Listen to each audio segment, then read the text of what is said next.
দর্শক বন্ধুরা, আপনারা দেখছেন সরস্বতী পূজা 2026। এখন রয়েছি হুগলি জেলার হরিপাল কলেজে। মহা সমারোহে এখানে দেবীর আরাধনার ব্যবস্থা করেছেন এই কলেজের ছাত্রছাত্রীরা। চারিদিকে আলোর রোশনাই ছুটছে। চলুন মূল গেটে যাওয়া যাক।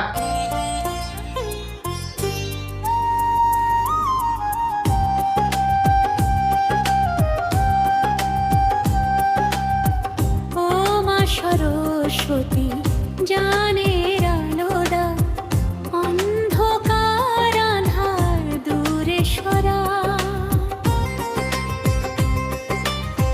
বিনার সুরে মন ভরা মোর জীবনে সত্য জাগা। ও মা সরস্বতী